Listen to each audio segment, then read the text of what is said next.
بل ذکر الله رب العالمین وی انما يخشى الله من عباده العلماء د الله رب العالمین نه چې یریږي د الله په بندگانو کې هغه علما یریږي علما د الله رب العالمین نه ډیر یریږي خشیت څه ته ویل کېږي علما ذکر کوي خشیت دې ته ویل کېږي خوف مع تعظیم و معرفه خشیت دې ته ویل کېږي چې یو سړی د الله نه یریږي د الله تعظیم پسلی کې او د الله معرفت دیم پسلی کې دې ته ویل کېږي خشیت نو الله علما د الله په بندگانو کې د الله نه ډیر یریږي به سوال راځي باز ټیم کې داسې امین خلک چې د الله رب العالمین نه دومره ډیر یریږي چې هغه علما نه یریږي نو عبد الله بن مسعود رضی الله عنه د دې جواب کړی دی عبد الله بن مسعود رضی الله عنه فرمایي وکفا بخشیه الله علما وای دا الله یره دا کافی علم دی چې یو سړی د الله نه یریږي دا سړی عالم دی او دا پوره پوهه لري نو په دې معنی باندې هغه مؤمنان چې د الله نه یریږي دا علما دي اگر که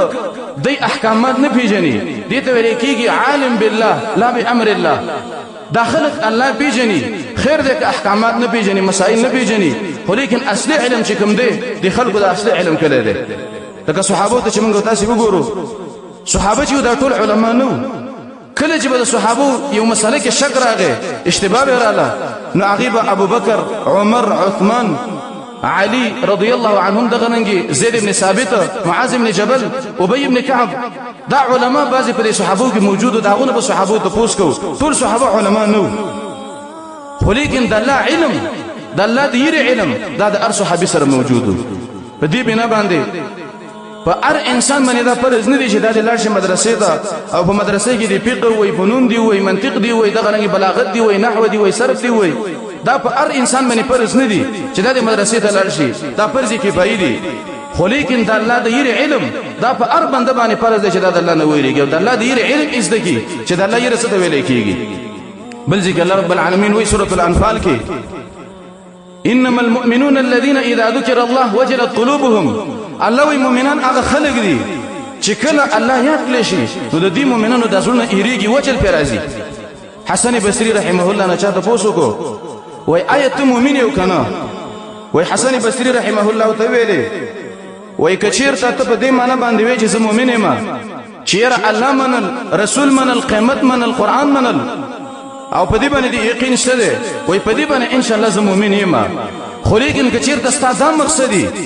چې د سورۃ الانفال کې رب العالمین د مؤمنانو کوم مصداق ذکر کړی دی چې مؤمنان هغه خلک دي چې کله الله یاد کړي شي د دې د اصلونو رپیږي وای فلا ادري زنه پوهیږم چې زه به مؤمن یم او کنه به ما نه الله وای مؤمنان هغه خلک دي چې کله الله یاد کړي شي د دې خلکو په دې زړونو کې وجل پیدا شي یره پیدا شي د اصلونو ورپیږي وجلت قلوبهم وجل څه ویل کېږي علما ذکر کوي وجل ویل کېږي خوف مع رشقان القلب خوف اغیر ته ویل کېږي چې لاسو سره پیږي لکه مثال